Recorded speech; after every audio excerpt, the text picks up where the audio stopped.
बाहर 7 स्थान शिवलिंग के बताए हैं जहां पर भूल से भी अगर कोई चंदन की उंगलियां लगा देता है।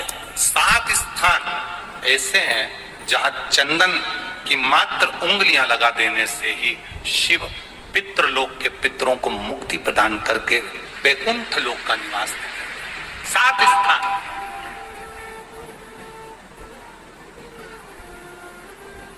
और वो 7 स्थान जो चंदन के बताए गए, पहला भगवान देवाधिदेव महादेव के शिवलिंग पर चंदन का लेपन। समझ लेना जरा बहुत अच्छे से। आपको लगता है स्वप्न में कोई मुर्दे दिख रहे हैं या कोई जल रहा है या कोई मर रहा है या कोई चला गया है, ऐसा भय लगता है। बच्चों को मानी भेजूंगी ऐसा हो जाएगा, पति को मानी भेजूंगी ऐसा हो जाएगा, कोई गलत तो नहीं कर रहा है, आपको लगता है। 7 स्थान चंदन के बताएं महाराज। पहला शिवलिंग, दूसरा जहां गणेश जी का स्थान है, मालूम है ना सबको? जम के बोलो जरा, मालूम है ना सबको?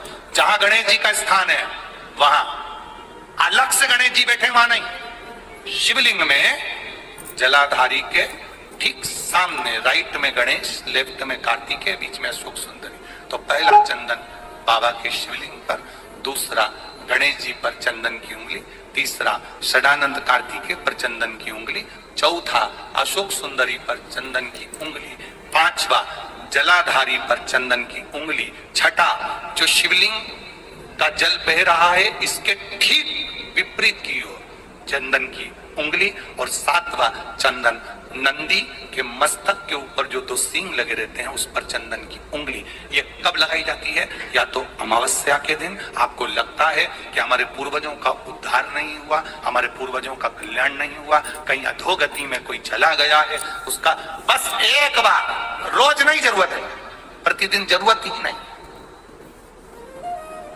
महीने में एक बार अगर अमावस्या के दिन भी आपने चंदन के थोड़ा सा चंदन अगर मेरे देवाधिदेव महादेव को 7 स्थान पर समर्पित किया है। अशोक यहाँ पर वर्णन कर रही है, मैना, धन्य और कला की कथा कर रही है। तीनों ने सनकादि ऋषियों से मांगा। चंदन भगवान को अति प्रिय होता है और चंदन ही एक ऐसा होता है जो पितरों को भी प्रिय होता है, जिसका स्पर्श मात्र लगने से पूर्वजों का कल्याण हो जाता है, वो चंदन। तो आप लोग जो पशुपति व्रत कर रहे हो या कोई भी उपास करते हो, कई लोग कहते हैं हमने करा नहीं हुआ। क्यों नहीं हुआ? उसमें हमारी गलतियों को नचाए। ये देखिए,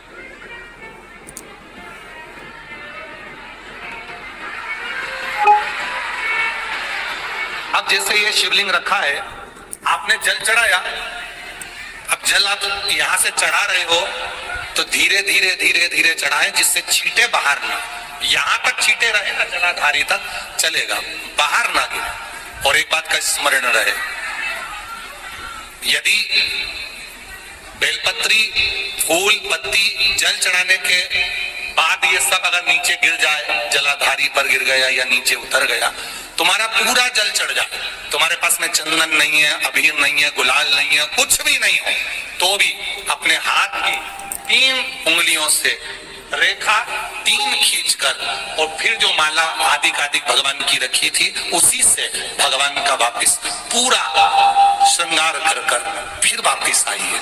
भगवान को पूर्ण श्रृंगार,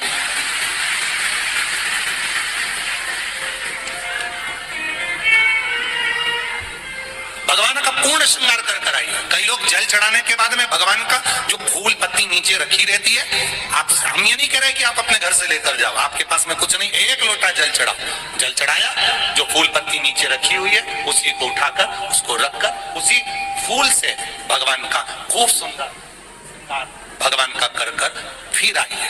क्यों? शिव का जब हम श्रृंगार कर आते हैं, माता पार्वती जी ने देवाधिदेव महादेव का श्रृंगार किया है। आप लोगों के स्मरण में होगा, राम जी ने माता जानकी का श्रृंगार किया है। रामचरित सुनिए कथा, रामायण सुनिए आप लोगों ने, रामायण सुनी होगी तो उसमें माता बैठी है शिला के ऊपर और भगवान राम उनका श्रृंगार कर रहे हैं। एक कौवा आता है, वो चोंच मार कर जाता है, सारा वृत्तांत आप लोगों ने श्रवण किया है। तो राम जी माता सीता का श्रृंगार करते हैं, भगवान कृष्ण राधा जी का श्रृंगार करते हैं। केवल एक देव अधिदेव महादेव की कथा ऐसी है जिसमें पार्वती जी शिव जी का श्रृंगार करती है। शिव का श्रृंगार किस लिए, क्यों? कहा जल चढ़ाने के बाद वहीं पर पड़ी हुई पत्ती से, फूल से, जो चढ़े हुए फूल हैं, चढ़ी हुई पत्ती है, चढ़ा हुआ निर्माल्य है, जो भी शिव जी का है, उसी को धोकर वापिस भगवान का श्रृंगार कर कर आना चाहिए। किस लिए? कि हे भोलेनाथ, जब मैं इस संसार सागर से जाऊं, अखंड सुहाग लेकर पूरी श्रृंगार कर कर इस धाम से जाऊं। ऐसी कृपा जो पढ़ाओ, जो दोस्तों, इस वीडियो के माध्यम से आप लोगों को पूजनीय गुरु जी द्वारा बताया गया क्षमा प्राण का उपाय बताया जा रही है। वीडियो पसंद आए तो वीडियो को लाइक शेयर एंड सब्सक्राइब करना ना भूलें। धन्यवाद।